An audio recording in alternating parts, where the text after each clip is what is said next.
Hello and welcome to Andy Shed Live. This is Series 10, episode number 12 for Sunday the 6th of March 2022. Hello there everybody, welcome to the show. It is Sunday the 6th of March, it is 2022.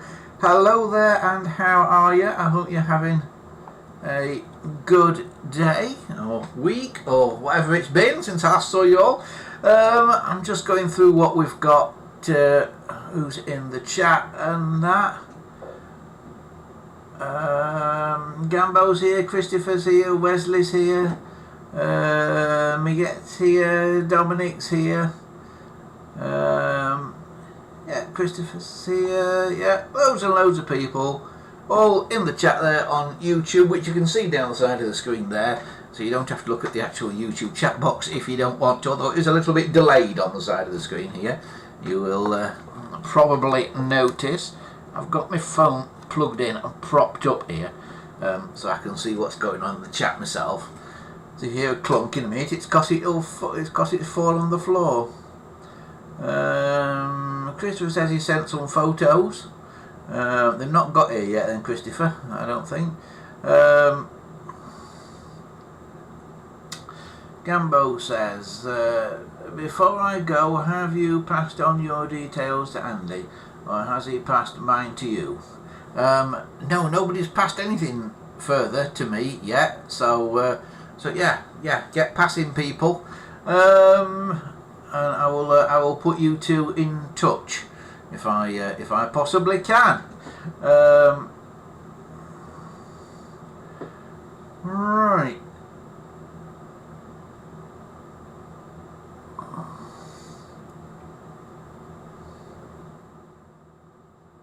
I'm just looking what everybody's been up to.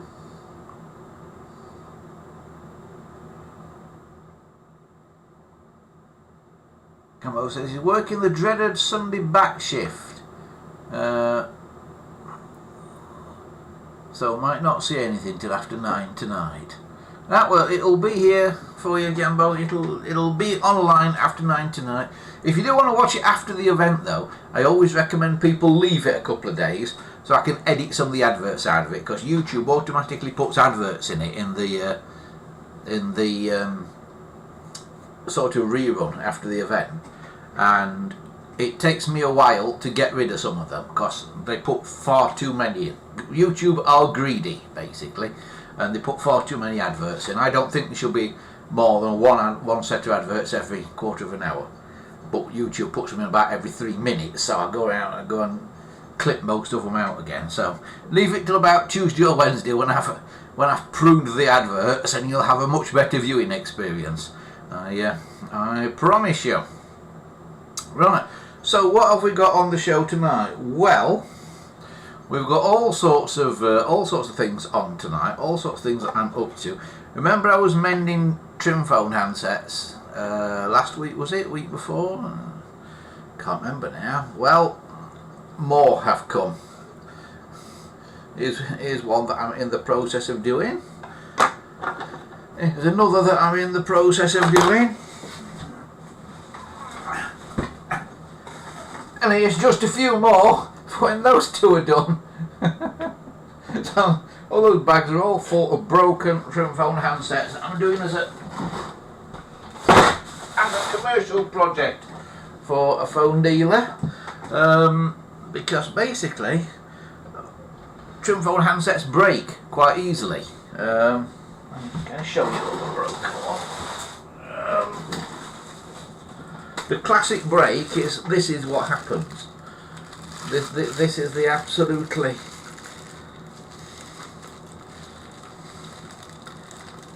classic way they get broken. I can't undo that. It's tied the bags up and I can't undo it. I have to do it that way. But this is typical of what happens to trim phone handsets. They break across there like that. absolutely classic. That happens a lot to them. If you've got a trim foam that is broken like that, I can repair them, and provided you've got all the bits like we have here, there's no bits broken off here, it's just cleanly broken in two, but provided you've got all the bits, the repair can often be invisible, or very near invisible at the very least. So that's another one that just needs a bit of work to get it back together. It's just a matter, but to do it is just a matter of basically liquefying the plastic and then putting the two bits together and then letting the liquefied plastic dry again, and then in theory it sorts itself out. So I'll just do this one for anybody that didn't see it the other week.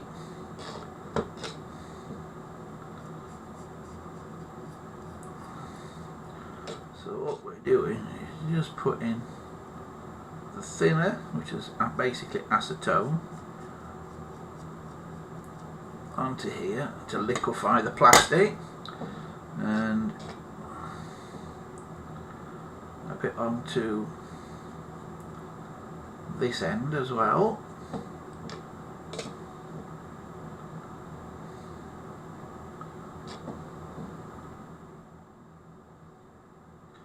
And we want to get a layer of liquid plastic on there.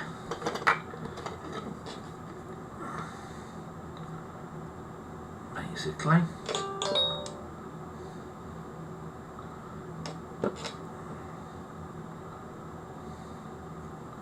So to get the plastic fairly liquefied, then you put your two bits together and you get one shot at this, and then push and hold, and hopefully if you hold it together for a couple of minutes,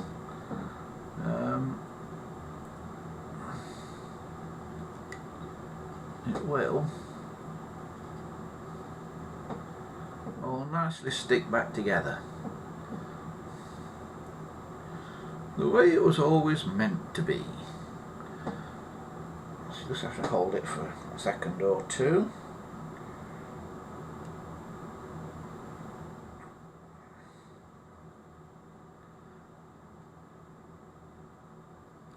And then you sort of get in there and you, in the case of putting a bit more inside where it's broken, just to seal the joint on the inside.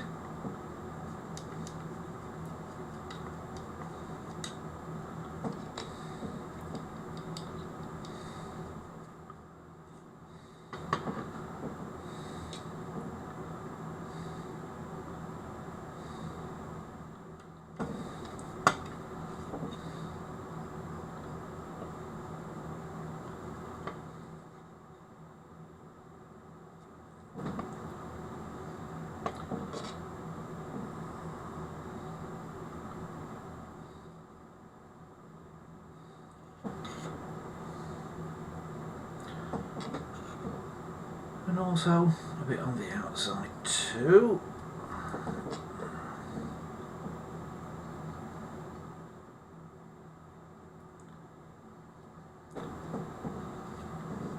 And that should go some way towards clearing it all up. So I'll leave that there, and we will continue with the show, because that's not really what we're doing this week.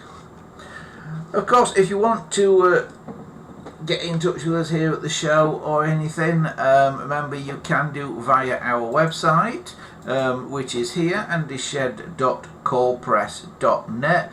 And if you've got phone questions and stuff that you want sort of ask the world in general, because it might be better than just asking me, because I don't know everything, then why not ask on our forum? Our telephone related forum is here, gpotelephones.proboards.com. If you want to go on there, sign up on there. It's totally free to do, and there's lots of people with lots of telephone knowledge and that on there who will be able to help you answer your questions and stuff on there. Right, so that's that as well. Crikey, it's a busy old day today. Right, so we've done that. Right, what are folks saying in the chat? Christopher says he's been out doing his train spotting thing. Dominic says he's got the Sony TC377 reel-to-reel tape machine. It's coming to PVR. The tape machine might be on next week's show. Might have got it by then. And hopefully going to see Dominic next weekend. So all being well, we'll have this tape machine that Dominic has currently got, that's going to hopefully end up in the studio at PVR, where we're setting up the radio station. If you've not watched the How to Build a Radio Station episodes already, go on the YouTube channel, the Andy Shed YouTube channel, if you're not on it already, and you can have a look on there, and you can find the find stuff on there. Why is my phone beeping all the time at me? Oh, it's a ridiculous amount of emails coming through. Right, I'll leave it to it until after the show. Right. Right. Where are we? There we are. Oh, it's reset me. It's stupidly reset my thing. I go into something else. Right, okay. Right, emails are starting to ping through now, Christopher, but I just can't look at them at the minute. Right, I've also managed to get some of these this week. Original trim phone dials. I managed to save these from being converted into something else. Basically, it's a long story, I'm not going to it, but I managed to save 3 of these original dial plates this week, complete with the tritium tube built in, so that is rather cool, isn't it? Right, the main event this week that we have on is the contents of a box.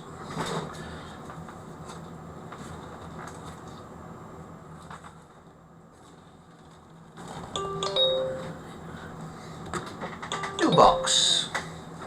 What do we think is in the box? Well, there's a handset in the box. It's not connected to anything, but there's a handset in the box. And also in the box, one of my favourite telephones to work on, an American 500 series. These are gorgeous phones to work on. These are basically what the GPO 706 and 746 should have been, but wasn't.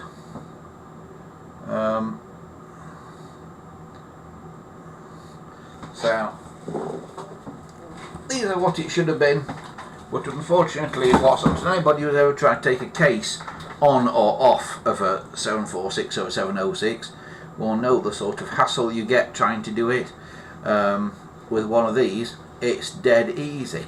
Now this has got a problem. in that the dial is completely stuck solid. And I mean completely stuck solid. So we need to have a look at that. So I thought we could do that today. So we'll have a little play with this, see if we can get it unseized, shall we? So, thing to do. You go underneath, and there are 2 screws on a 500 series, a genuine 500 series. One sort of at the front there, and one at the back there.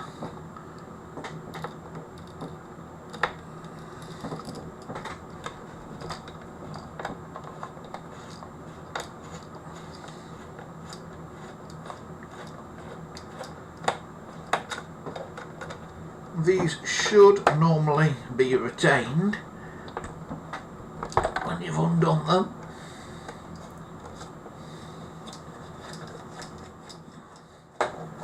So you don't lose them. They're sort of retained on the base. So I flip it over, and then this is what I say about this is what the 706 and 746 should have been. Because you know you have to sort of lift the case from the back and have trouble getting it over the dial and that. Well, watch this. It's as simple as that. so simple on one of these. And then you've just got the case in your hand like that. D34 it says inside that case, written in the plastic there, if that means anything to anybody. And this is from Marvell in America. It says Bell System for Western Electric. So looks like this is a genuine American one. Now the problem that you have here is this dial is totally solid, and I can't see any reason for it as yet. So what we will try and do is we'll try and get the finger wheel off. Now to get the finger wheel off of one of these, so you see solid, normally roughly where the 9 is somewhere, that you should find a little hole. Now this is turned around a bit, you'll notice, so a hole is there, and what you do is you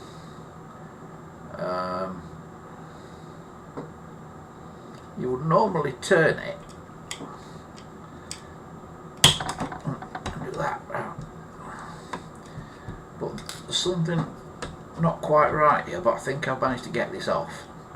You would normally turn it beyond where the dial will turn, put a pin in the hole, and then it will turn a little bit further than the dial will normally turn. And when it turns that little bit further, it comes off some clips, and you can then normally get this off. But the problem that we're having here is things are not as they should be, because it's all seized solid, and I've got no idea why at the moment, but that's what comes off, that's what you should be left with. So the dial is actually, the finger wheel is actually in one piece on an American phone. There's no cover on the centre, it's all one piece, that, and you put the dial label in from the back. So I'll just stick that in there for a minute.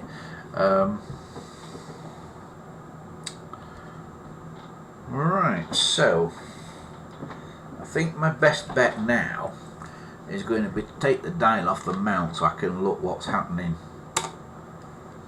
underneath it, and to do that just loosen these 2 screws, one on this side and a similar one on the other side, and then this should just hook off.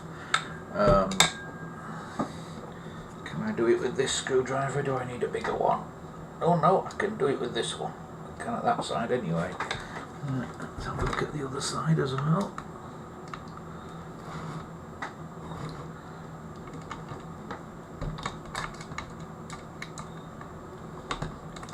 Yeah.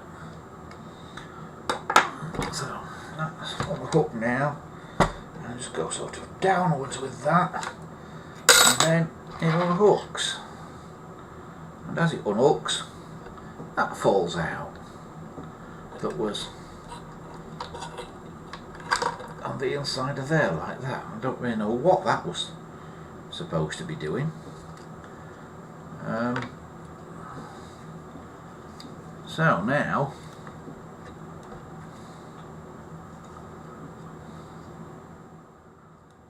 we've got the dial off, and that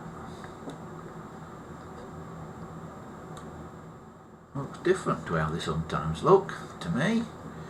So what is happening here?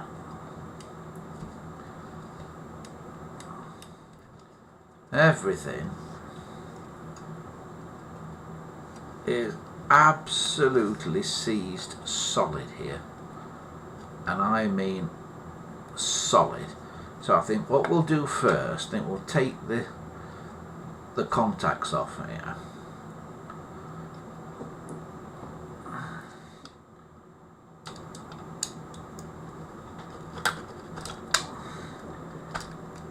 I need a bigger screwdriver.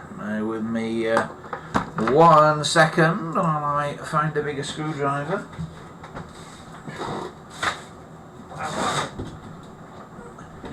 My trusty telecom toolbox here today.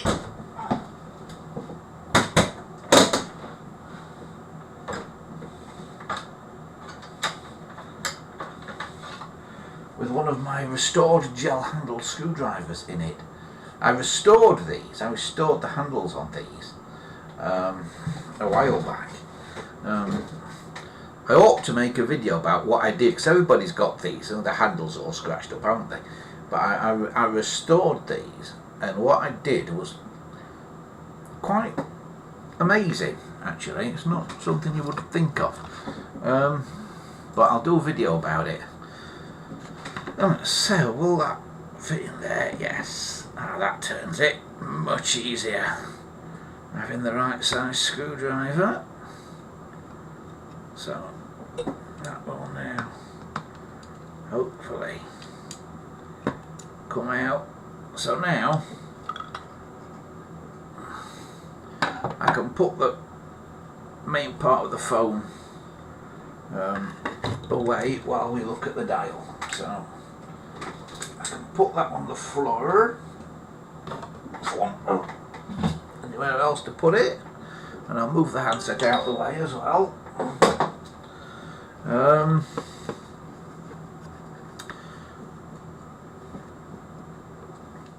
we'll have a look what's happening in here, and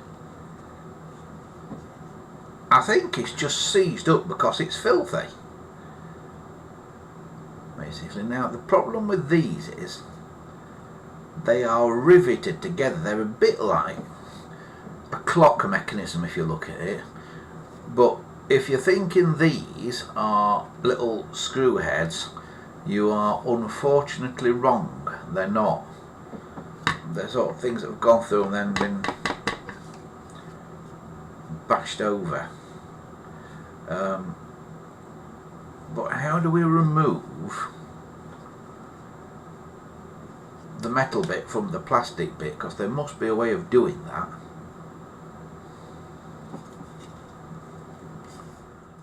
But I just don't know what it is. There is a big nut in the middle of there. If I can get that off, would that be any help, do you think?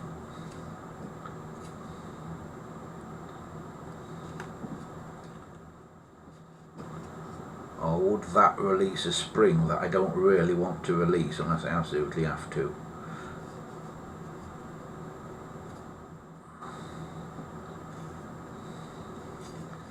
It is solid, this. Absolutely solid. The only thing that moves is that little plastic bit there. But everything else is solid as solid can be on it.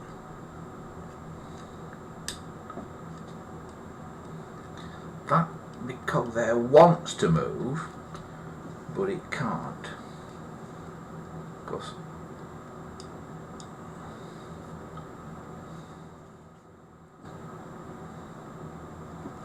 What it's supposed to touch on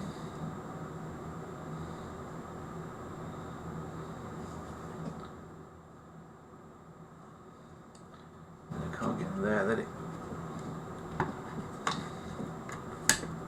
can't get to. So alright.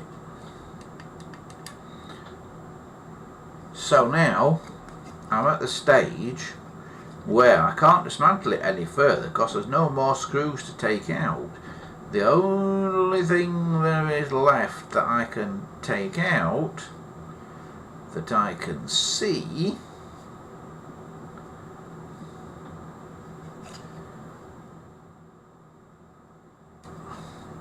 is that nut in the middle of there. I'm a bit worried there's going to be a spring that I might release by doing that.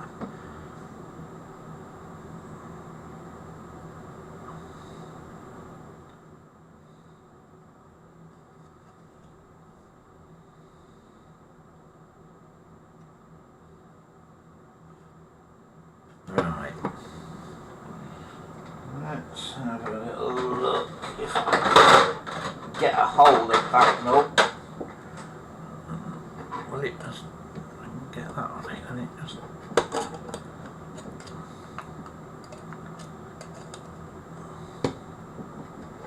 yes, it will turn.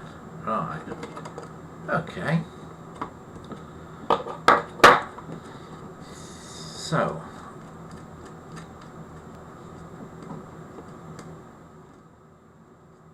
said nut has come loose. This is where it all goes ping. Alright, if I push that out now, would that do anything? This is an interesting one.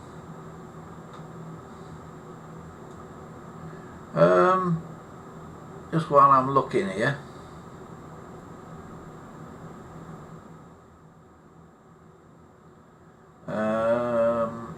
Yes, I have seen many of these diodes just use good clock oil. Don't think it's that that's holding this. I think there's something physically holding it, because normally they move a little bit and this one isn't doing. Jimmy says, how many colours were the 500 telephone available in?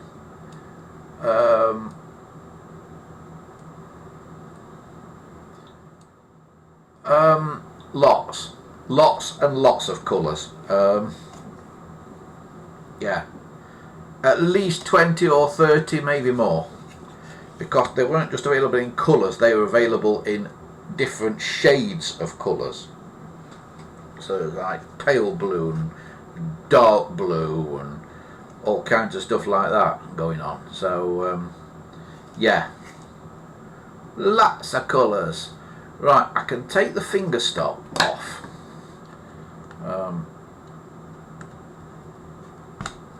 By loosening that, then the finger stop comes off.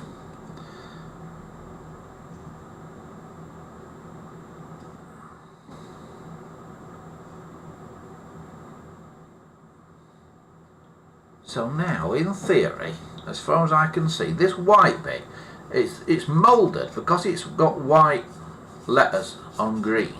These letters they're not printed on, they are moulded into the plastic, and what the white is that looks like a separate part on the inside, it's because the white and green is kind of moulded together. I think they mould the white and then finish off with the green, or the other way around, then mould one around the other sort of thing. So it's actually one plastic piece moulded in two colours, and that's why it's white on the inside. But this, something's just released. Oh, it's the big coily spring on the front. Right, now I've got to be super careful now, A, that it doesn't rip my fingers to shreds, and B, it doesn't go everywhere. But if I can just carefully uncoil that.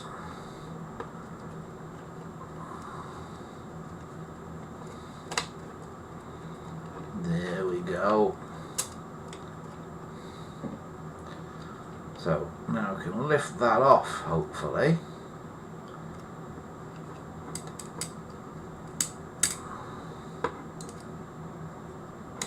And see a little bit of what's happening. Right, so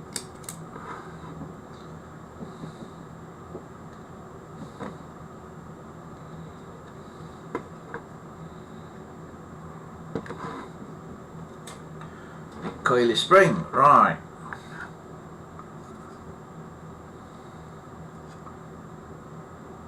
Now there's things here that seem to lock on.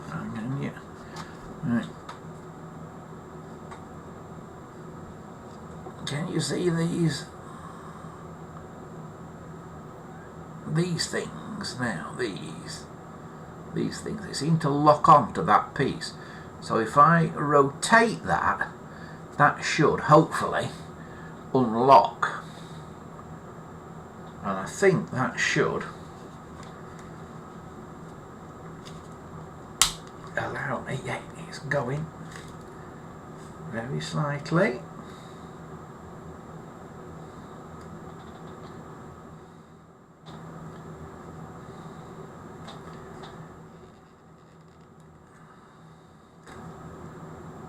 So you've got to either rotate the back bit or perhaps you rotate the front bit the other way.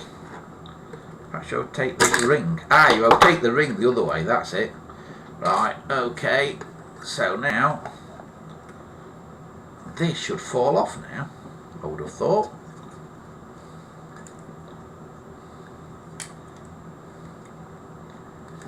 But it's not doing. Is it stuck somehow?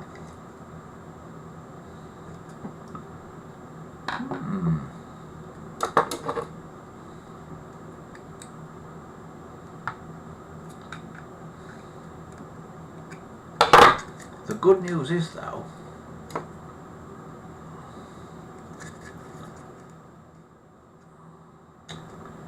things are now trying to turn a bit. So this is now where, oh there we go. This is now where a bit of oil might be of some help.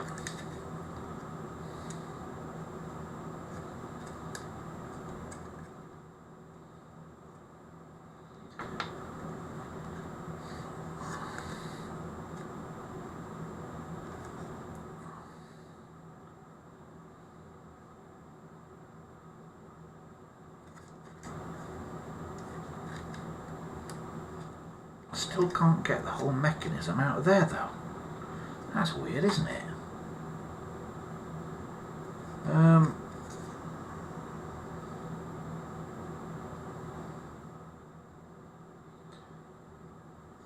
Christopher says he's been working on his old 1974 searchlight signal.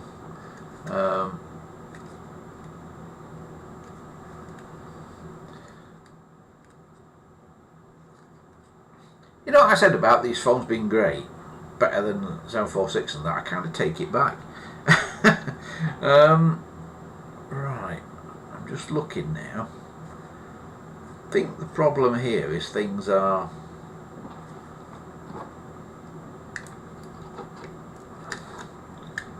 seized up because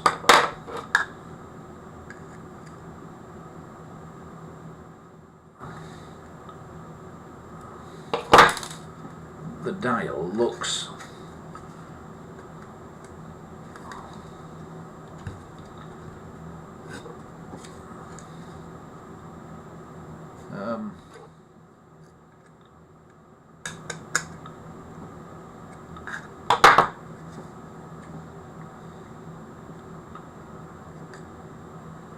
quite corroded.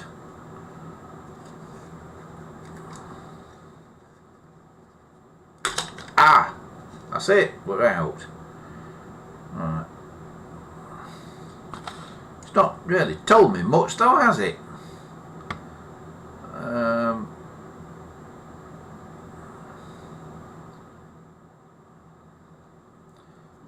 These little things that I think are rivets, are they actually Allen keys? These little silver things, what do you reckon? You think you can put an Allen key in those? No, I don't think you can, because they are actually round, aren't they? That one is anyway. Let's look for another one. Yeah. They're round, aren't they? They actually are rivets. So they rivet the dials together. So that's not so clever, is it, really?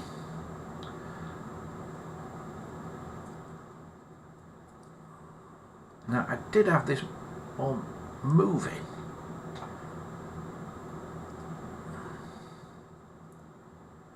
A minute ago. I think that is stuck on something in there.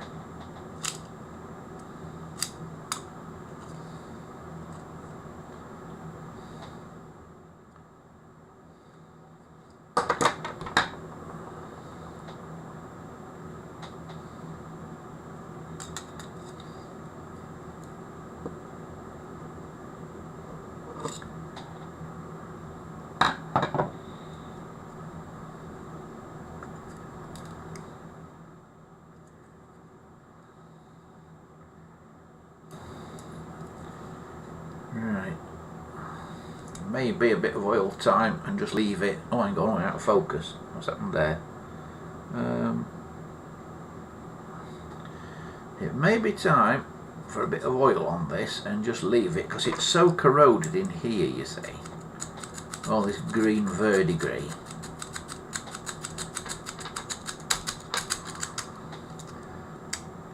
That it's been damp or something somewhere, and it just gummed everything up, stuck it all together. That's my thought.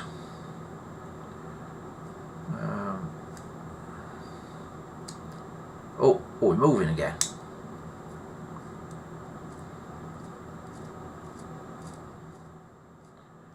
Won't go the other way though.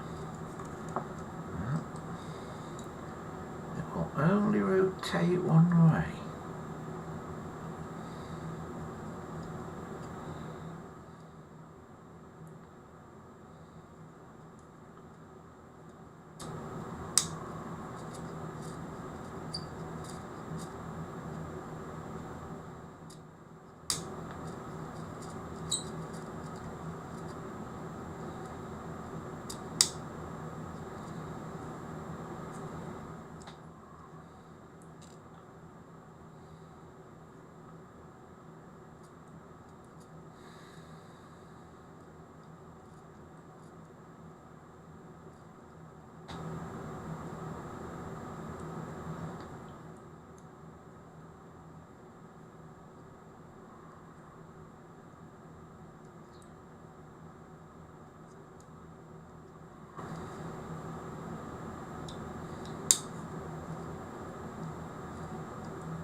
My thought is that there's something up in here, but I can't disassemble it, because to do it I need to take that and that out, and that and that. If you look up here,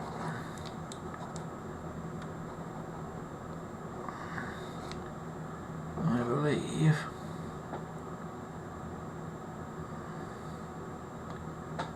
Or rivets.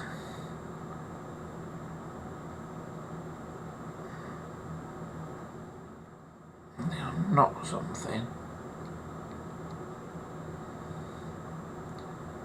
Don't think that you can get a screwdriver into. So that's going to be problematical, isn't it? So that actual dial is not very well built.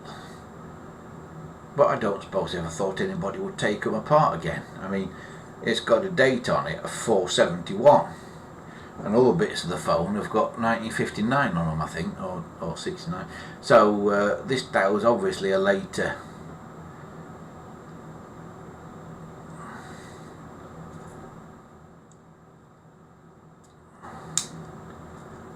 thing.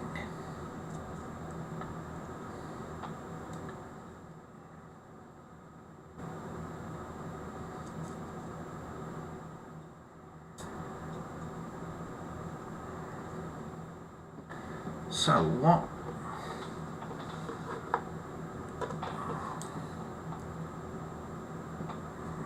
How do we then got here? Because we've got that like that. And then on the phone, get the phone again. On the phone, part of this. That's the back there. On the phone,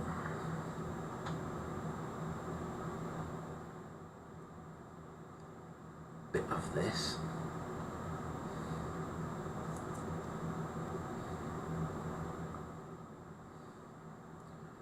to the front, obviously.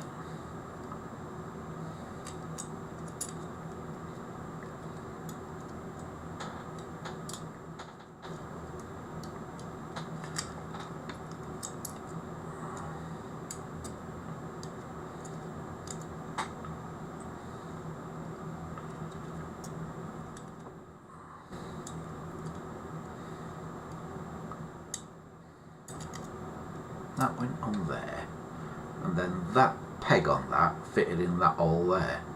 So the peg there that fits in a hole, then that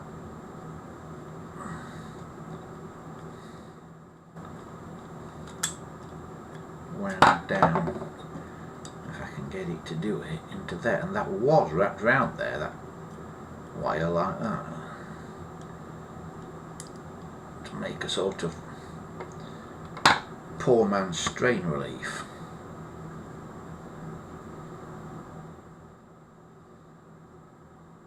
But it was done in that way, like that.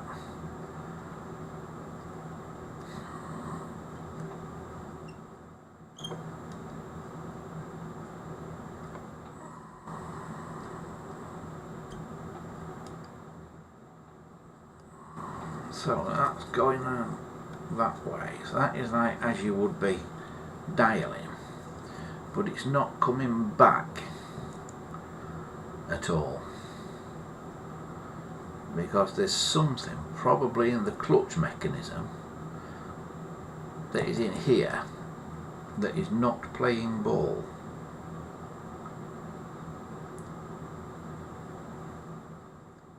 So I think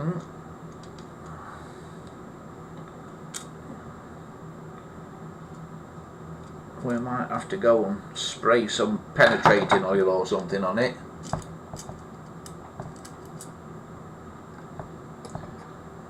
See what we can do.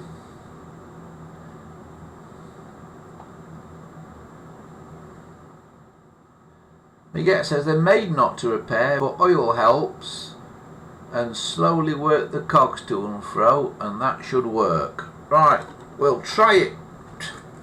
We shall try that. We'll give anything a go once. I'll put that down there a minute. Trouble is, I put things on the floor now and I can't get out the door. Right, hang on a minute.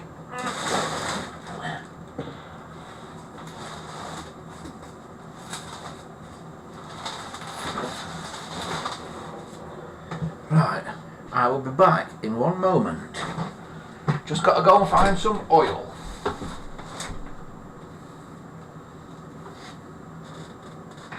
Might have to move a few things as well so I can shifting you out from this very tiny room.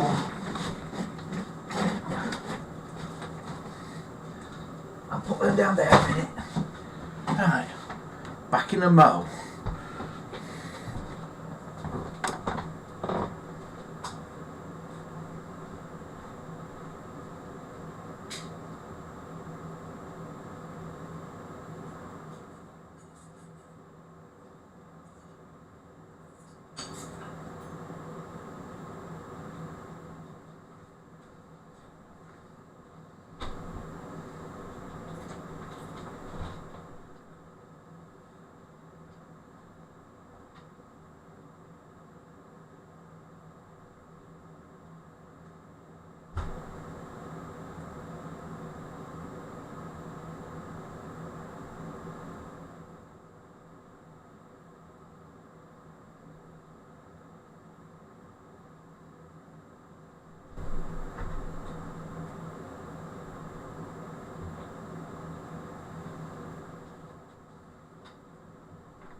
Right, I've got some oil. Yeah. Now I'll tell you a story about oil. This is just a light oil. It's similar to 3-in-1 oil. It's actually Wilco's own brand of 3-in-1 oil. You can buy very expensive sewing machine oil. A friend of mine did get some of this very expensive sewing machine oil, and I found it to be sticky. Yeah, oil is supposed to be a lubricant, but this stuff felt sticky if you got it on your fingers. And I thought, well, if it feels sticky, it's not going to lubricate very well, and it's going to pick up all the rubbish and that as well, isn't it? And that was sewing machine oil. So I've gone back to the trusty WD-40 type stuff. Not WD-40, but 3-in-1 oil type stuff. That's what I meant to say, not WD-40. Definitely don't put WD-40 on. At least if you do put WD-40 on, it's fine to put it on to release something, but then get rid of it again, because what happens is people put WD-40 on, it releases, they think, oh, that's fine now, and it's oiled, and what happens is fur and fluff sticks to the WD-40 that you've put onto your cogs or whatever, and acts as an abrasive, and then it wears all the teeth away. And the other thing that happens is the cogs can also just jam up again as the WD-40 dries. So it can dry. So what I tend to do now is just use a light oil, and as my get says, put some on, and I tend to over oil them to get them going.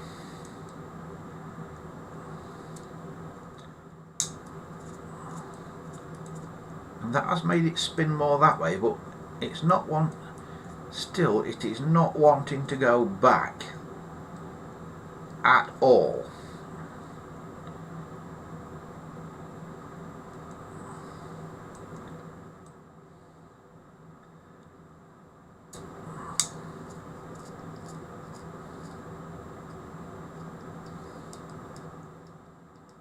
So we'll keep trying.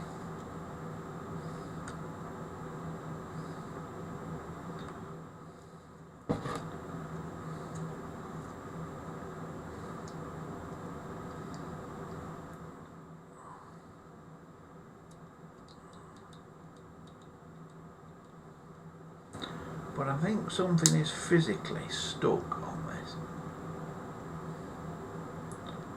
Something is properly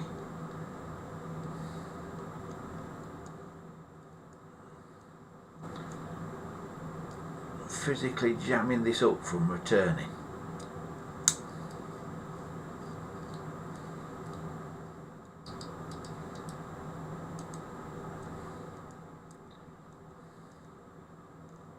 It's running beautifully now that way.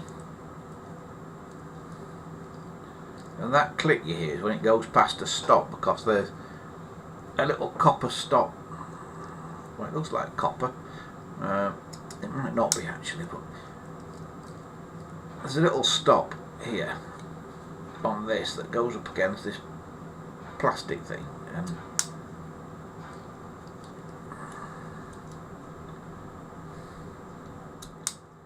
and releases that.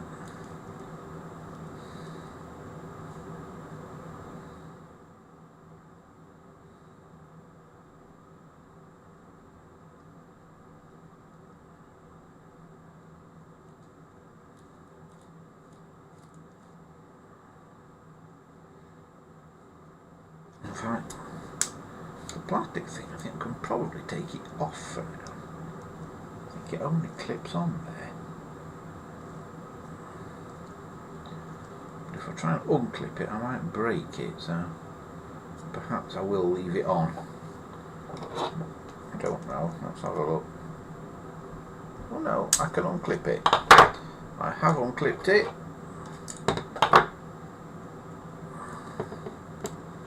There it is, there's the plastic bit off.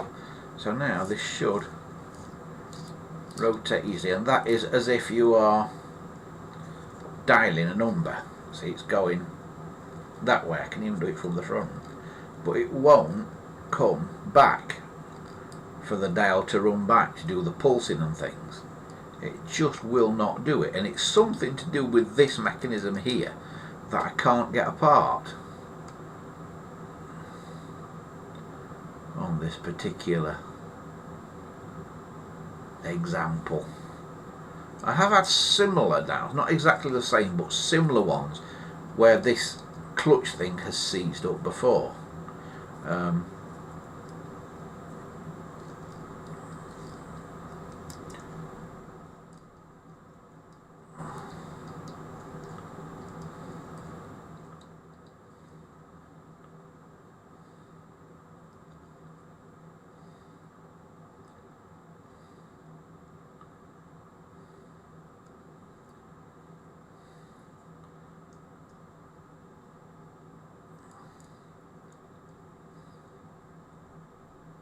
It seems I'm having this problem again.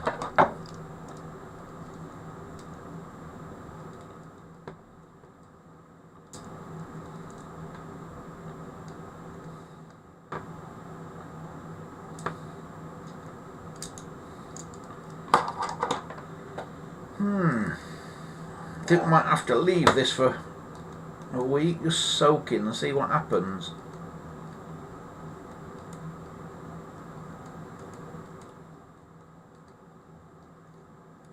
Certainly going that way, but when you need this whole mechanism to turn,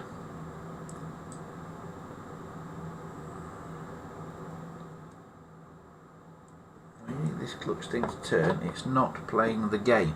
And I think what it should do,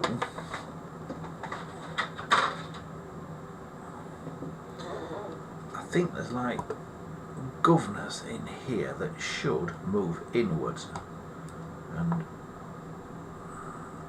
should move in and out, and they're not moving. As best I can tell at the moment.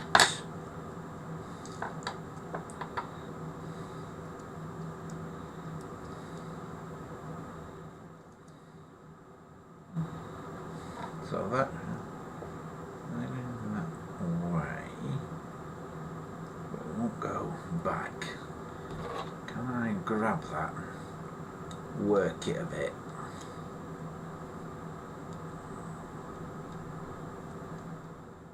Oh, now it's moving back. Now,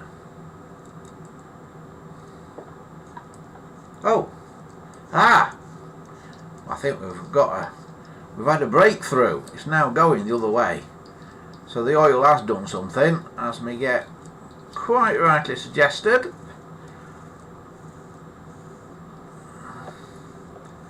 It has freed up.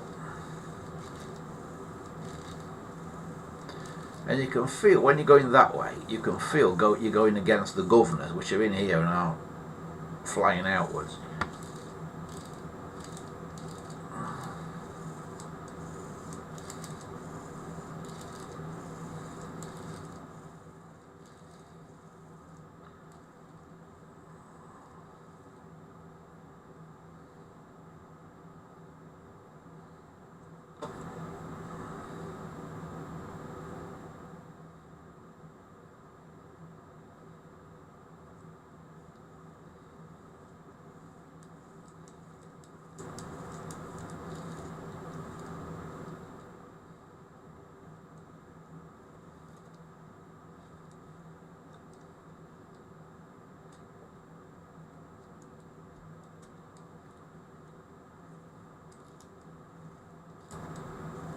Right, we're winning.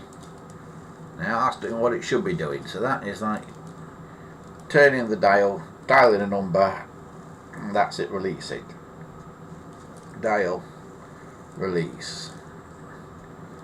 Dial, release. Dial, release. Dial, release. Dial, release. So that seems to be working now then. Right, so if I now put this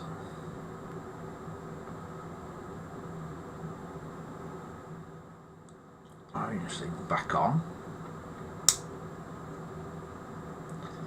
like so.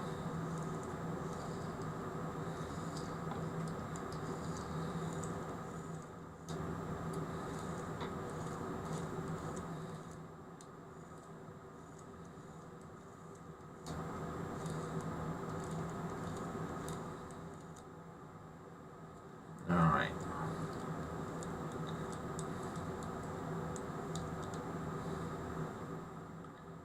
So, there we are. Right, so we've got that now. So, what goes next then? That then goes back.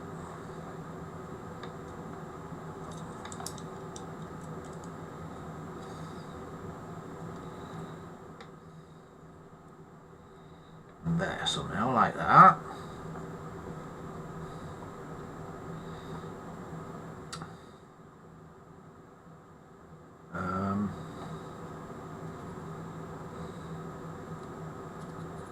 Now the spring. Where was the spring?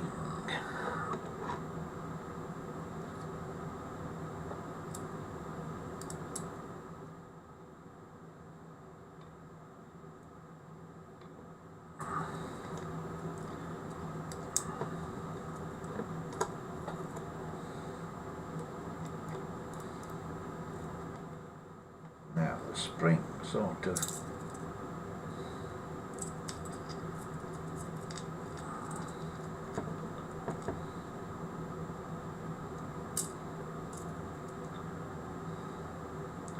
almost wants to locate itself, but I think the end of that spring there goes in that little hole there.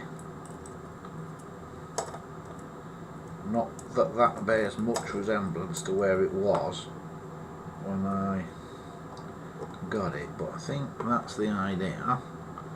Like so, and to wind your spring up,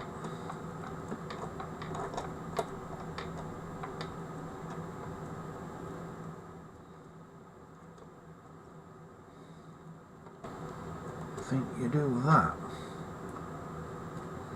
But of course I've got to put that bit on there first. That goes on there.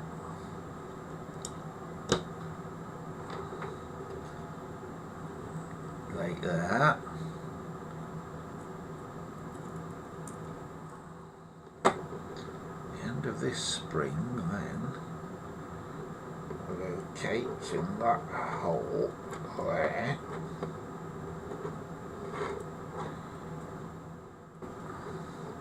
So this is not the most thrilling thing you've ever seen, is it? Then that's on there like that.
Like that. Right, got it, I think. We now put this nut back on.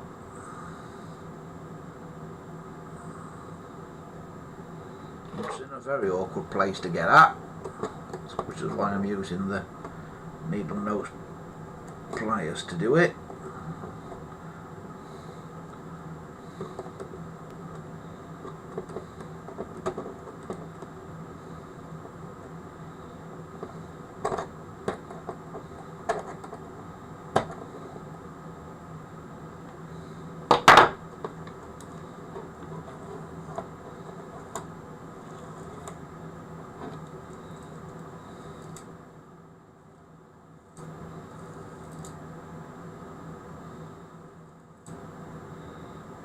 But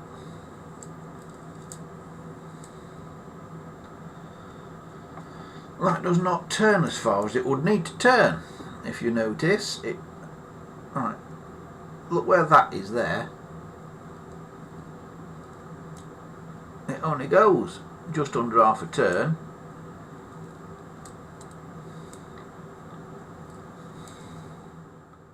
And what's stopping it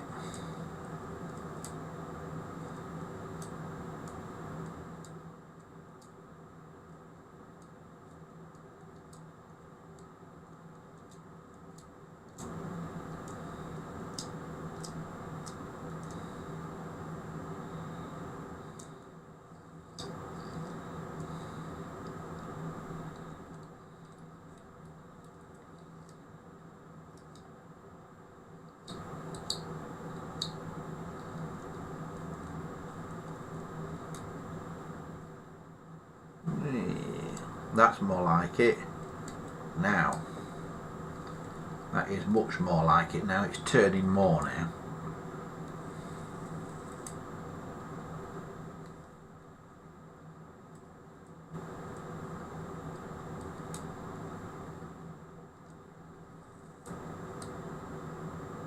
Yeah, that's better. Right.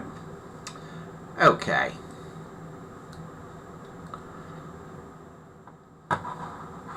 So now I think that's working, but we can't be too sure yet. Right, plastic piece.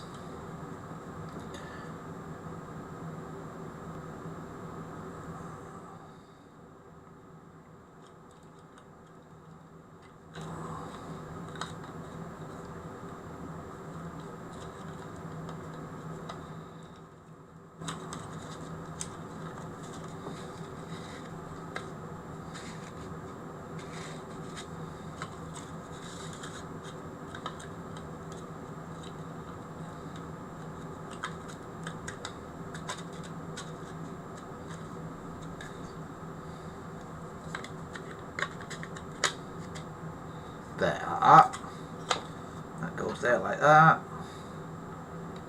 Finger stop. Fits back in there like that. Tighten that up like that. There we have the finger stop. So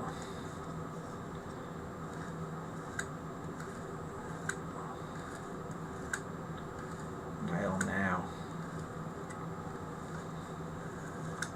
Rotates quite nicely, and that's nearly at the 0 there. Look, there and go.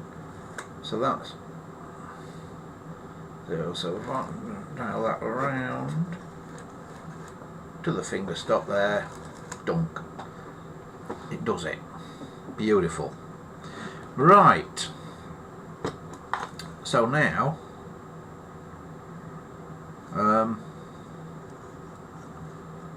I have to figure out how to refit this, and I think I should have probably refitted this before I put this on. The spring. Right. So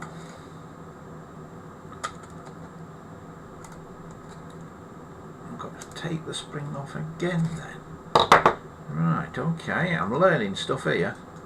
See, all the other 500s that I've had, I've just worked the dials. You know, I've never had a problem with the dials before. And I came into this show tonight thinking, how hard can it be to do this? You know, on all the hundreds, maybe even thousands of dials that I've worked on, but never even worked on one out of 500. I thought, well, just like, how hard can it be? And it turns out it can be a lot harder than you blooming well think.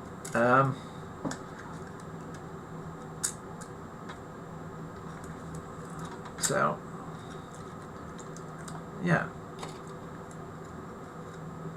So that goes in there like that. Okie dokie. And then this thing then goes on here and clamps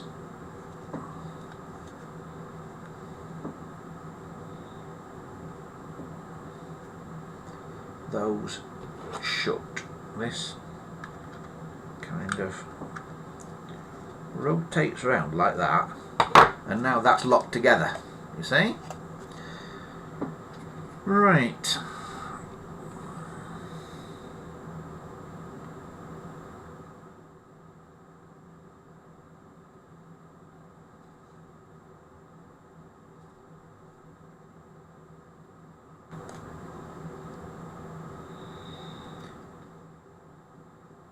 So now, for my next trick, we'll put this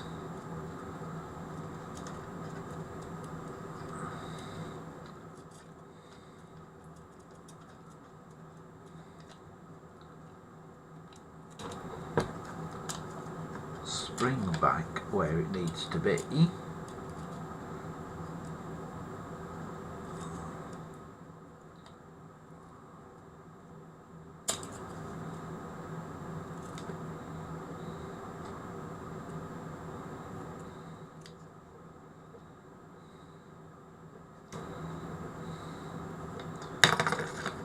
Where it needs to be, it's in that hole there.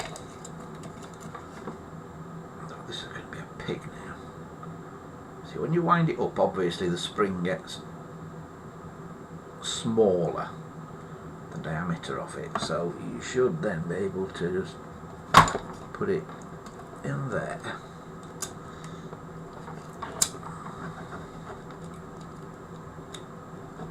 Just fit it within everything it's supposed to fit within.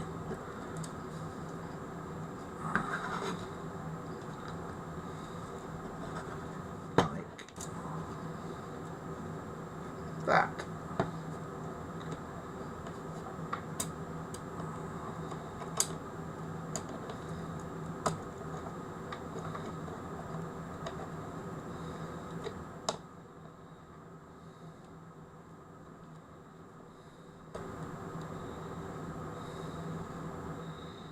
I think. So now we should be able to put that back on.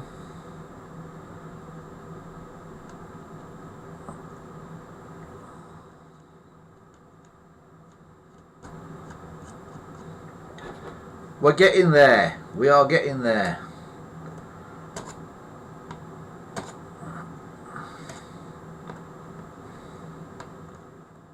Not the most action-packed episode ever, is it? But at least we're doing something. And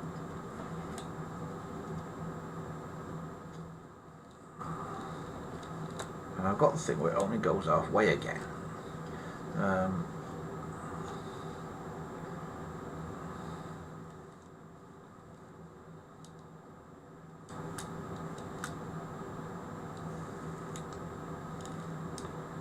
Because that is the wrong side of that, I think.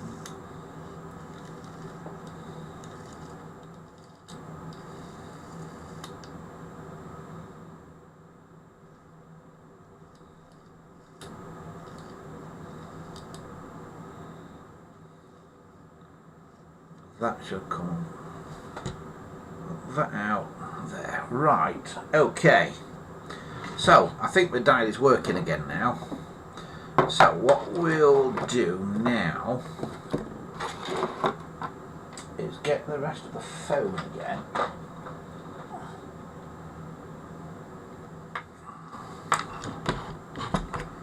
Because this is attached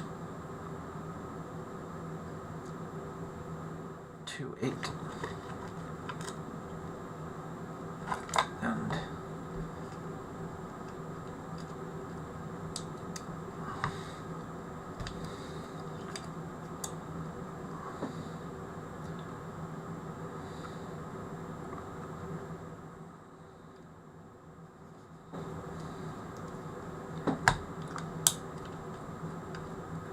this thing, I think now, has to just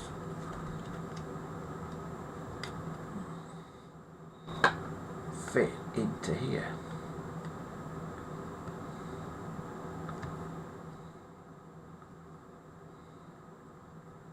Like so. I think the idea is when you dial, that comes around there and it parks those contacts when it gets back to the finger stop, like that.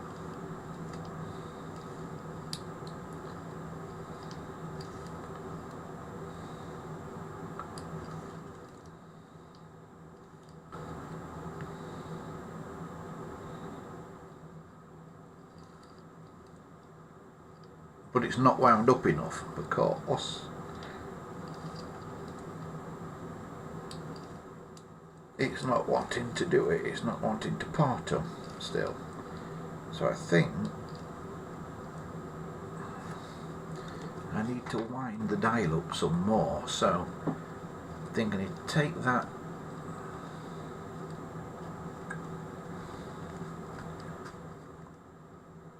need to hold everything still on the back, basically. Take that nut off again, wind it up some more to put some more tension on it. I think I've just not got enough tension on it. And then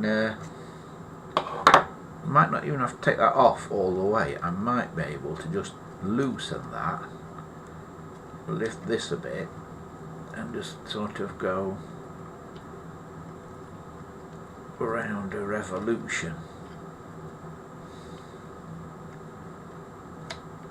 like that and put it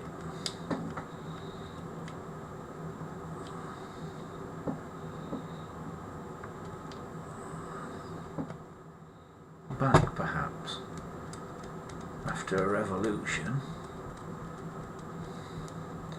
Tighten that down again and see if that's done it. Yeah, I think it might have.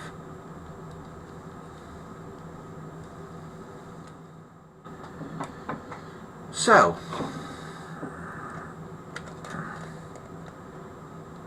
I now do that up again. And if I now turn the dial, you can see on here. Now what's happening? I'm turning now, so that's right, dialed to 10. Which is 0, of course. So letting go, you see this has come into play, this little white thing up here, and that is now pulsing contacts 1, 2, 3, 4, 5, 6, 7, 8, 9, 10. And then this comes into play and opens this set of contacts here.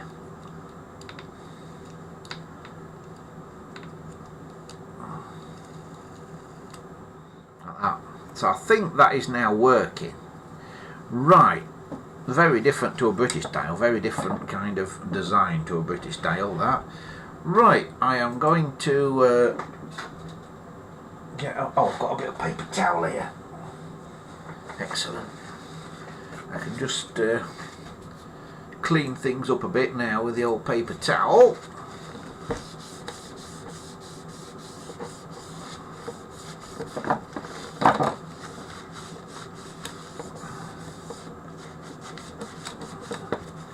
Don't have to worry about rubbing the lettering off, so as I say, it is actually cast in the plastic. It's quite clever how that's done. Right, so that's that. So now I've got this cover, which theoretically I think just clips on here somehow, like that. Excellent. And then the whole thing just sits back in these two slots here, those two screws that I loosened earlier, that I'll loosen a bit more now so they're easier to get back on.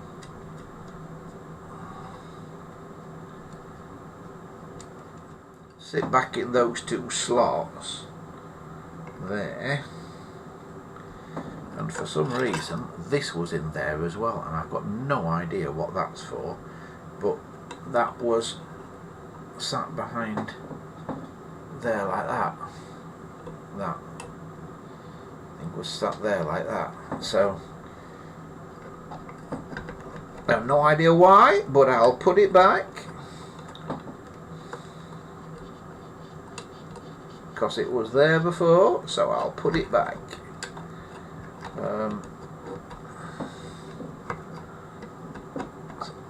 There we go. Dial is now back in place. I can do these screws up now, not too tight, sort of reasonable so they don't fall out again. Do those up now, like that. So now, what we've got here, you see, is I can dial basically a 0 from there, sort of thing. It goes all the way around there, touch the finger stop, and then da-da-da-da-dunk, like that.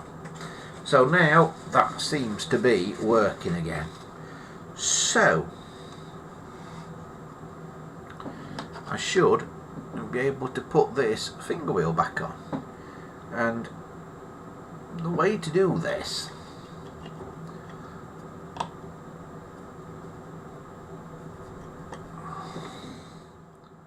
basically is just put them on a little bit further round than they should be normally, and then just they should just click on, but I'm never quite remember which way around you do it. Let me see if I can tell from the insides of this.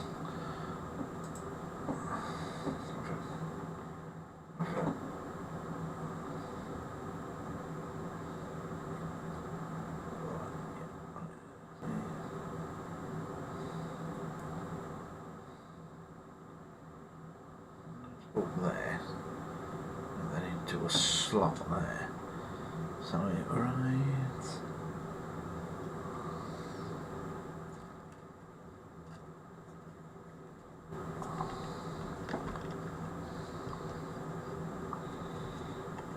Might be easy to do it without that finger stop attached. Can I unattach that again? Now it's in place. Yes, I can. Unattach, I meant detach, of course. Yeah, just loosen that a bit. So take that out for a second. Right. So I'll try and do this in a way that you can see it. There is on the back here like a little ramp, and then it's like that. I think that has to drop into. So I want to put it on basically there, I think.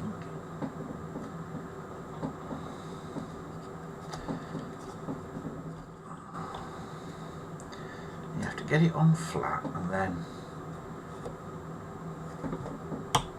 turn it out backwards, and I think there, got it.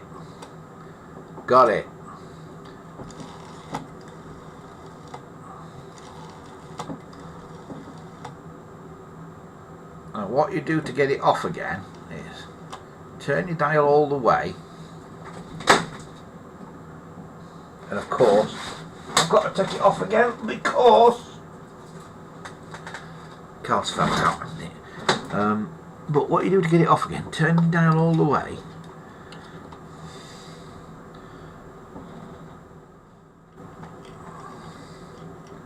then here there is a hole, and you put a pin in the hole, and when you put a pin in the hole it pushes down on a piece of that metal that's on the inside there. I don't know if you can see that pushing on that thing on the inside there. Then you should be able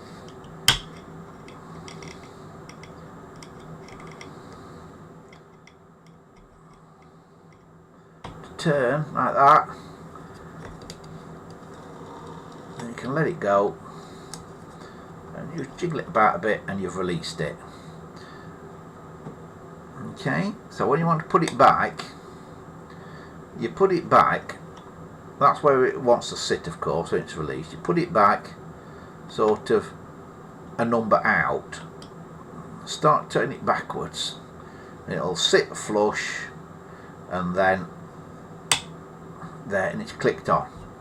Okay, so put the pin in the hole again. There, hang on, right round, pin in the hole again, push that down, that's released it, let it go, and we've got it off. So I'll give that a clean now.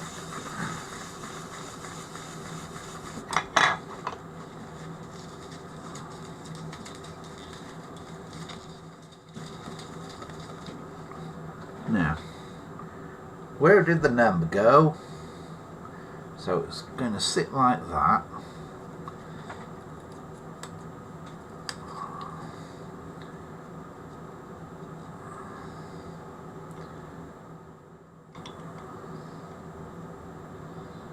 So the number kind of wants to sit somewhere there, like.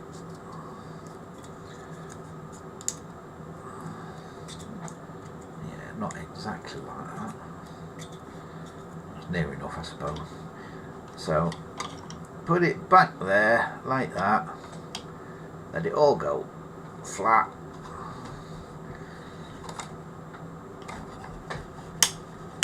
Turn back. And that's it. It's locked on. Now, so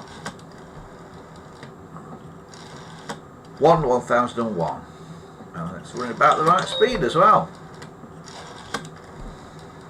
So if you really didn't need to take one of these dials apart, you would be snookered because they are riveted together.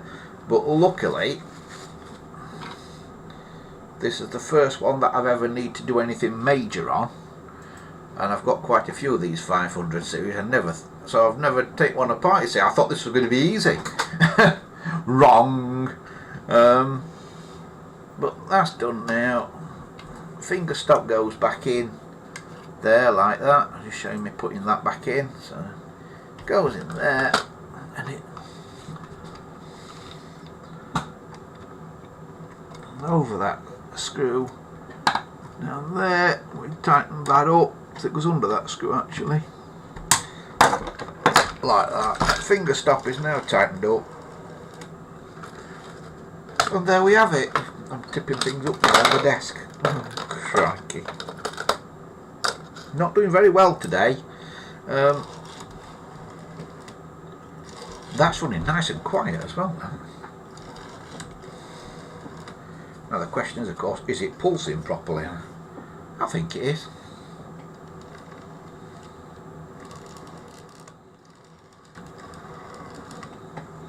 Right, so I've done that.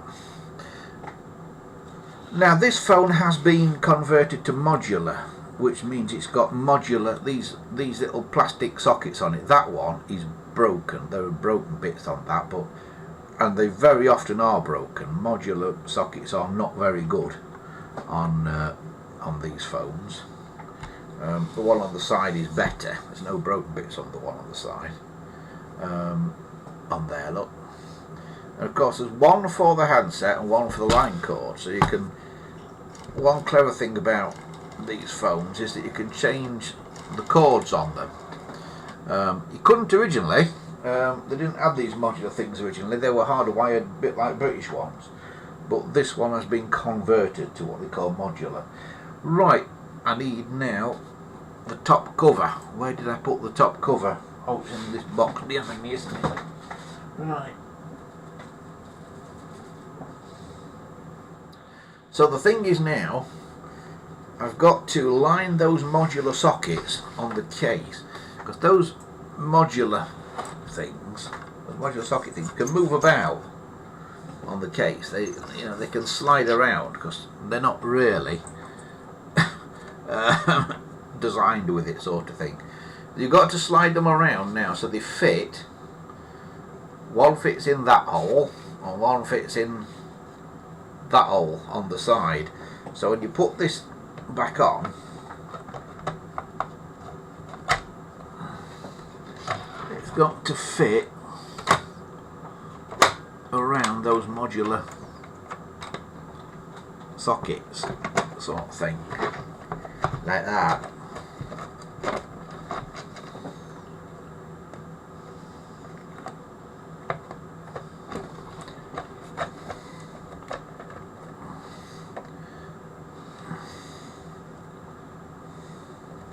And then you look at it,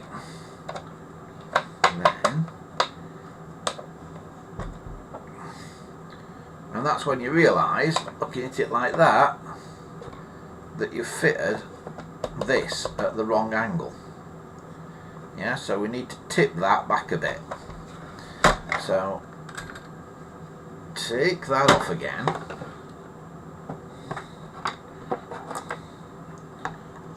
Slightly loosen these screws at the side, which by loosening one, and just tip it back very slightly,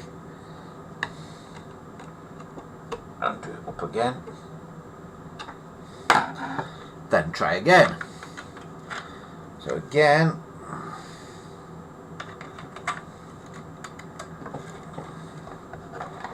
get your modular sockets to line up.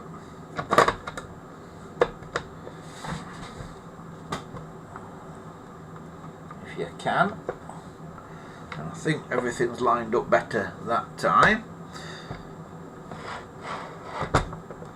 So now hold it all together, turn it over, and you've just got those two screws then, those two retained screws.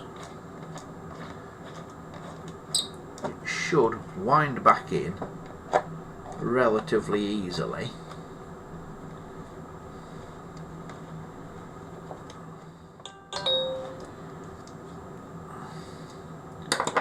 We should be in luck. So now it dials again. So next time we'll find some modular sockets, some modular cords rather, and we'll wire the cords up and we'll wire the handset up, so that hopefully we can get this phone working. Well, that's a lot better than it was.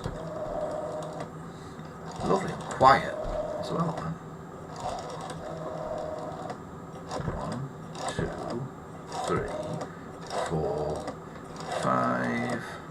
6, 7, 8, 9, 0. Yeah, it rotates nicely from each one. It doesn't have to get a big run from the 9. You can just do a 1 and it still comes back nicely. So yeah, that's pretty good actually. And we're looking inside here, if you're curious. And that's come off, look, and that's got a date in 11/3/67. That's dated in there, so that element is from 1967.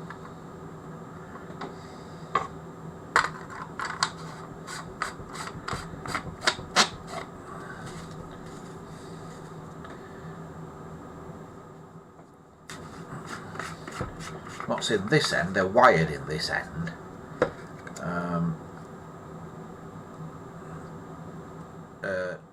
2/13/69. Remember, these are American numbers, so 2/13/69 is actually 13th of February 1969, because it's February 13th 1969, because it's the American way of doing dates. So that's that one. So that's okay as well. I'm not, nearly dropped it. Not sure about the bit of cotton wool stuffed up there. I'm not sure if that was a thing that they did, or if that's something somebody's done later for some reason, but I'll leave it in there for now. Screw all that back together, put that back on there, and there we go. One American 500 series, just needs its cords fitting. They don't take a lot of conversion to UK plug and socket. You don't have to worry about the resistors, because these are 1 Ren to start with, not 4 Ren. They are 1 Ren to start with, so you don't need to worry about the resistors in them. Right, what's everybody up to in the chat? It's been ages since I've looked at the chat. I've been that busy doing that.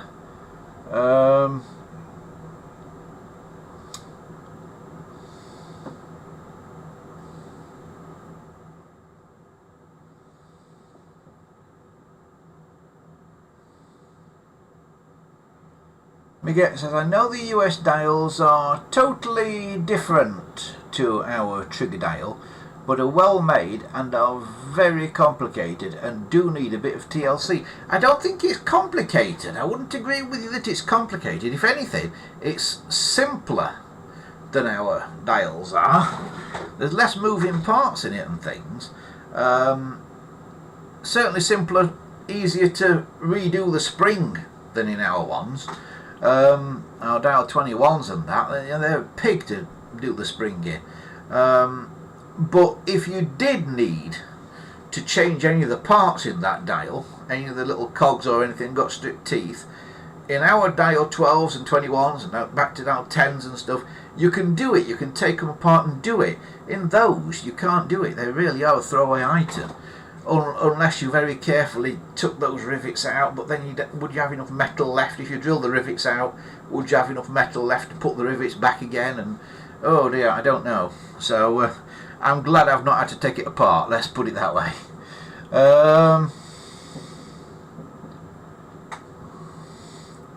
Christopher says, do you know what dial label GPO put in railway telephone dials?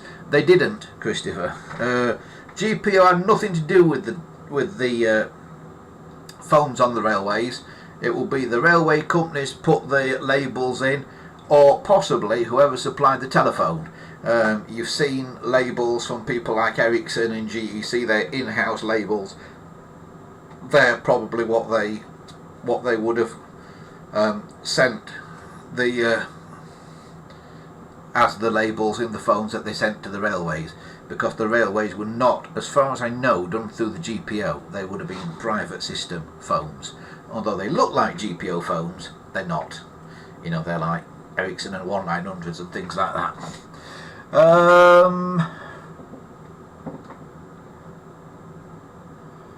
He says he's found some 1970s signal post telephones at Southern Cross Station in Melbourne. And Metro started to scrap the comic trains now at Newport workshops in Australia. Those wonderful sort of 1970s, 80s comic trains that just looked really chunky and well built. Good looking train units. He said he sent a photo showing the comic train in the scrapyard. Yeah, they've all bleeped through onto my phone now, not come through onto my computer yet. So I'll have to sort the photos out for next week, I think. Fat Hobbit says, with US phones, can you tell from the number which state someone is from? Yes, sort of. It's not exactly the state, but it's an area code. Like the first, I mean, this is like the 417 on that.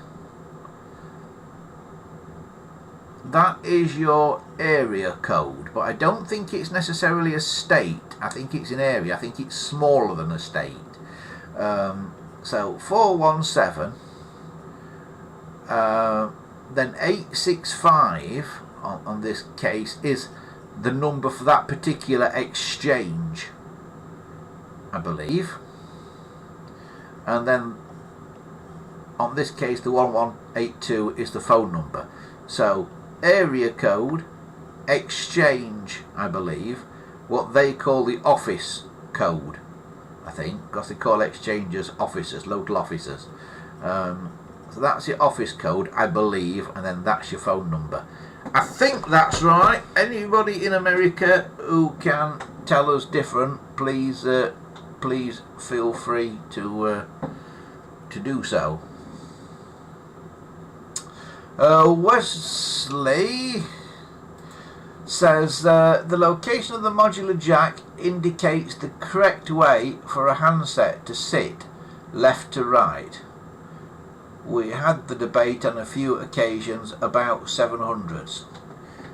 Yes, well, yeah, so the modular thing there is on that side, and that is on that side as well. I would still play devil's advocate though and say that when the cord is between there and there, the cord is messy on the desk here. If you did it that way around, then the cord would stretch across the back of the phone and not be all messily splayed out on the desk there. So yeah, I think it's still open to debate, but I think that is probably the official way around. So that it comes out of there and goes into there. I think. So I think you're quite right, Wesley. That does mean that handsets should be put down the opposite way around to the way around that I normally put them down, much to John Markham's disgust. So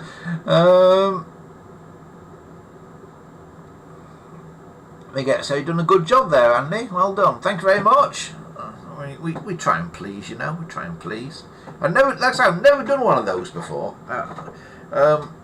because all the other 500s I've got just work. So I've never done that. I've taken the finger wheels off before and changed dial labels, but that's as far as I've got. And I thought it was going to be way easier than it was, that because it was just alien to me, you see. So I didn't really know what you have to take apart and what order. But we got there in the end.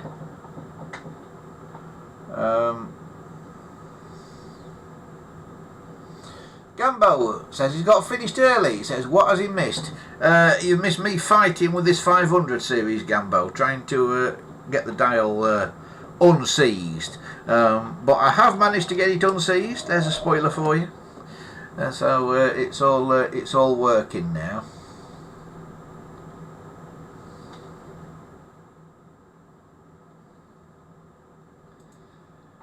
Christopher says, I got that in a 500 handset. It's the cotton wool.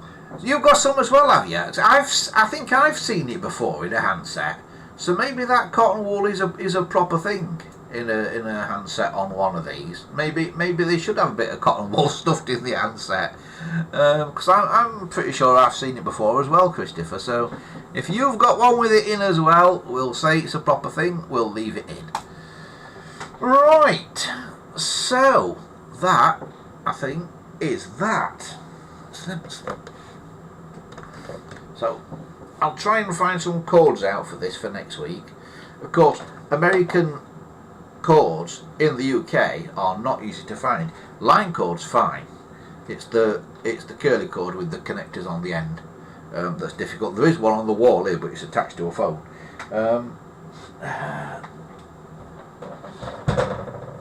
Right. Before we go, we'll have a look how the trim phone handsets are getting on, shall we? That I did a little while back. As you can see, that one has dried now,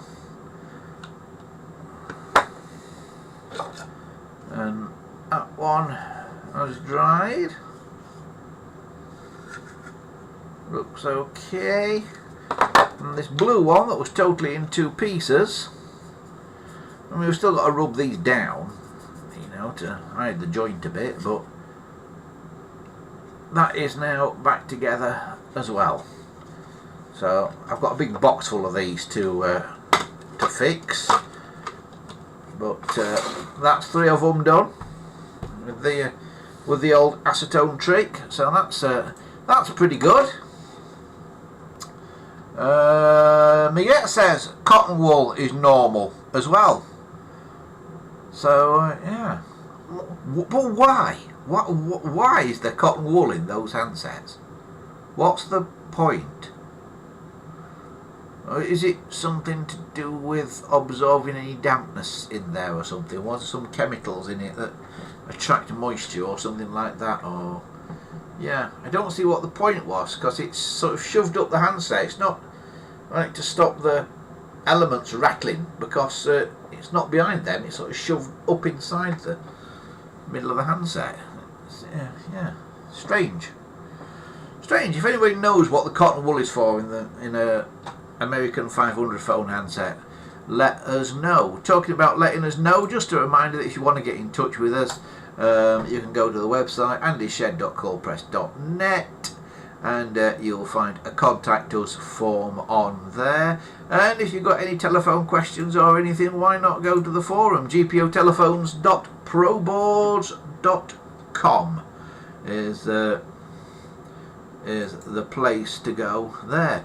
And also, if you want to buy any telephone parts or any model railway bits and pieces for that matter as well, we do have a shop.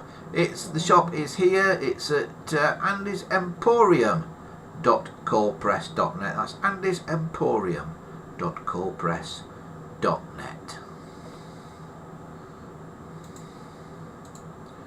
Right, I think we've about come to the end of the line there for tonight. I think we've about sorted it. Thanks to everybody who has been here taking part once again. I'm now covered in oil. So yeah. Miguel says Ireland used a 500 type phone by Northern Telecom, but wired to GPO method. Were they? That's interesting. I know Ireland used them. The way you tell an Irish one from an American one, just by looking at it, for anybody who is interested. If I can get this again.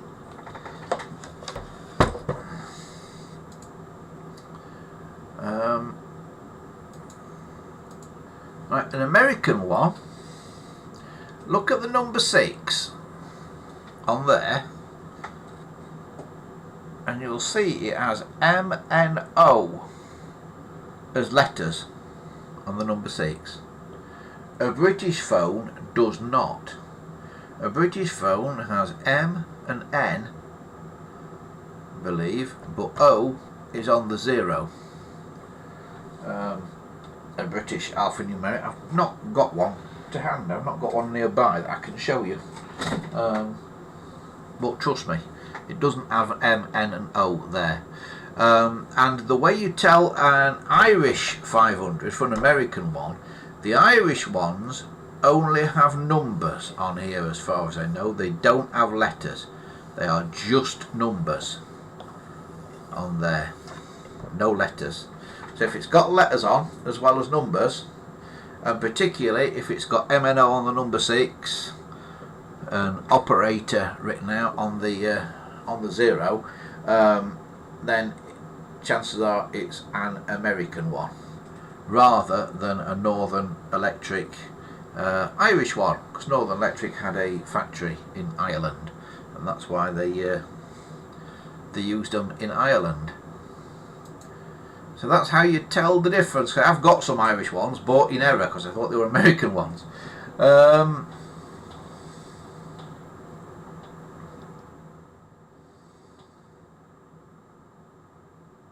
Christopher says, did you know the junction box on the GEC 746 is the same as the GPO junction box?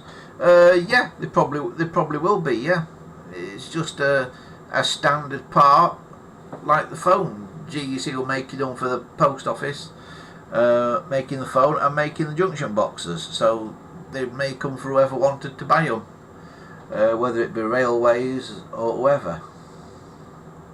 It says Irish phones are just numbers. Yeah, that's what I said, wasn't it? Just numbers. Or did I say just letters? Just numbers is what I meant. If I said just letters, I meant just numbers. So 1, 2, 3, 4, 5, 6, 7, 8, 9, 0.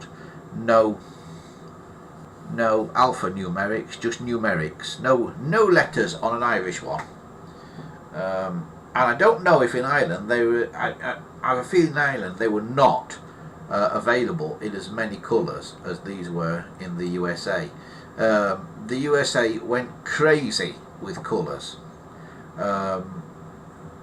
You know, not just like red, blue, green, ivory, whatever, but loads of different shades as well. Loads of shades. And occasionally you got a swirly phone. And by swirly, I mean they weren't one solid colour.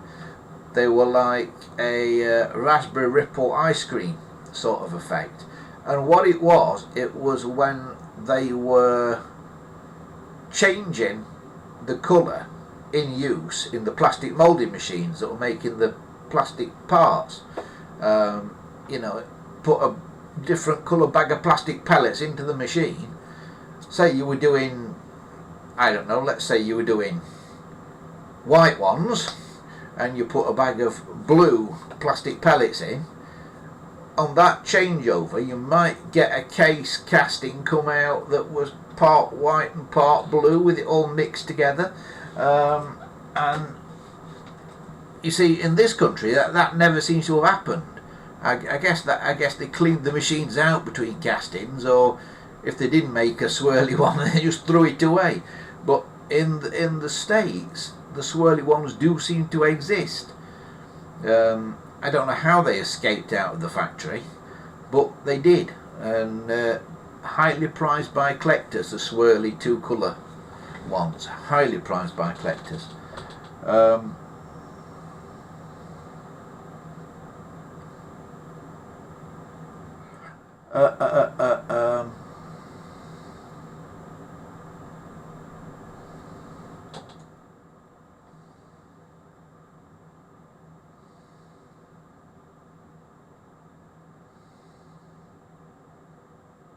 Miguel says he just done an Irish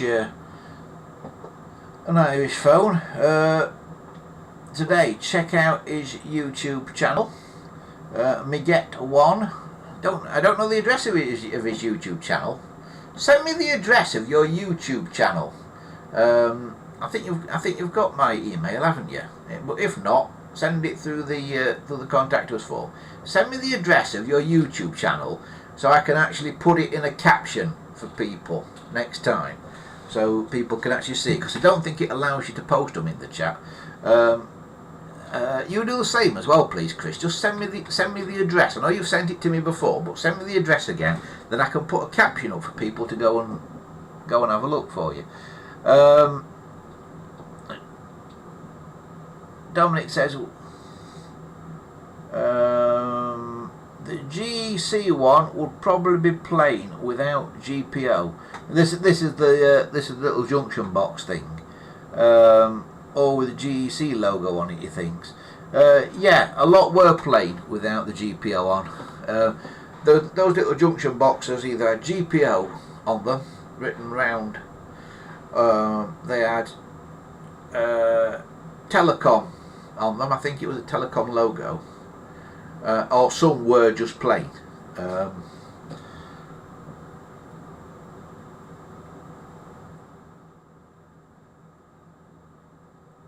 Christopher says, I've been looking out for a black GEC 52A junction box for my 1971 GEC 746. Yes. I don't know how you'd know if it was a GEC one or not, though.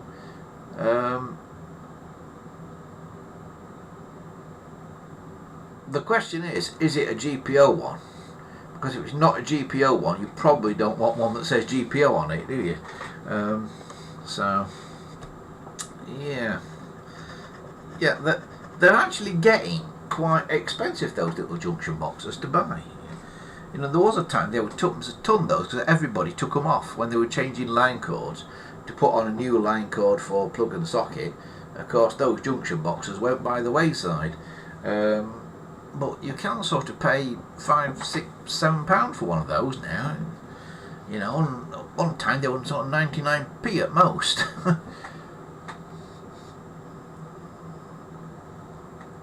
Right, I do believe we may have cracked it for today.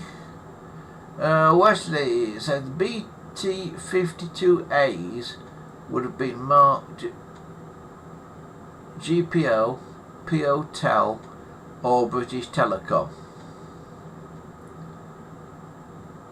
I don't think I've seen a PO Tel one.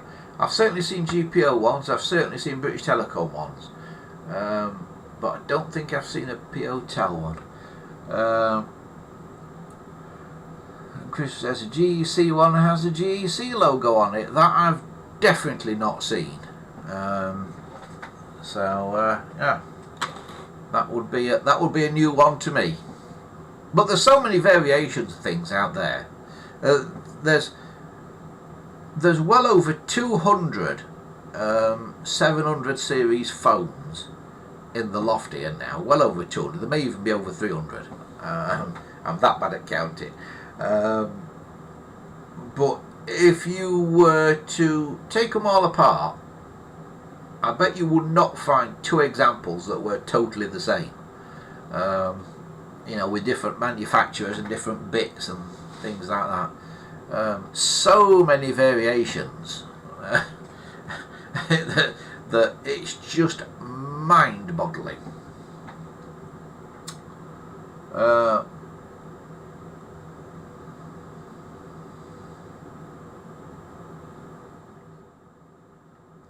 Wesley says he'll put some on the forum. Go for it, Wesley. This is the BT52As, I do believe. Also, before we go, I want to say a thing on the forum about electronic transmitters, electronic microphones in 700 series phones. Have you got one that hums? If you have a look at a thread on the forum, because we found that some of them hum, and apparently it's been a problem since the day they were introduced, and there's never really been much of anything done about it.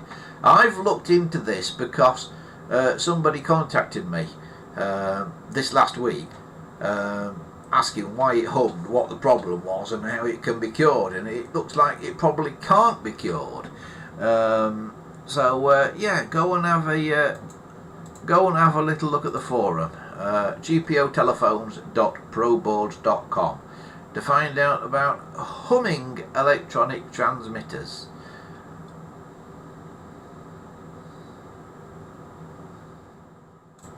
Right, I think that's about as far as we probably go for today. Thanks to everybody for watching and for taking part and that again. Thanks also to our brilliant patrons who help keep the site going. If you are not a patron already, then you can join us on Patreon. You can join us here. Oh no, that's not it. That's the hang on, we'll find it in a minute. That's the one. You can join us on Patreon at www.patreon.com/AndyShed. You can basically join up as a patron for as little as £1 a month, and every little bit that you pay on there goes to help us keep on air and keep doing the show, and basically keep rescuing telephones out of skips and things. And so yeah, patreon.com/AndyShed is the place to go for that. But that about wraps it up for this week. Thanks to everybody for taking part. Dominic, I will see you next weekend. All being well. You should have got emails all about it and stuff. For everybody else, I will see you all next weekend as well, but a little bit later in the weekend on Sunday evening, same time, same place, around about 6 o'clock, Sunday night, for another Andy's Shed Live. And next week's show, I will be answering questions. If you've got any technical questions or anything, line them up for next week's show, and we'll try and have a bit of a Q&A next week. And if you've got any photos of problems, like you're trying to reassemble a phone out of bits or something, you don't know how it goes, send them to me in the week. If you've got the email address, send them to me. If you've not got the email address, get on the website and click the contact us link, and I will send you an email by return after you've sort of sent one to me saying, hello, I want to send you a photo. I'll send you an email by return that you can then send photos to. But if you've got any questions, any technical problems with phones or anything, then let us know for next week's show, and we'll have a bit of a Q&A, and we will try and answer them for you. We will... oh, Dominic says he's got an Lcast recorder as well. Oh, yes. They're quite good. If you want to know what an Lcast recorder is, be here next week. We might have a bit of video of it for you. Right, we will see you next time. Thanks everybody. Until next week, bye for now.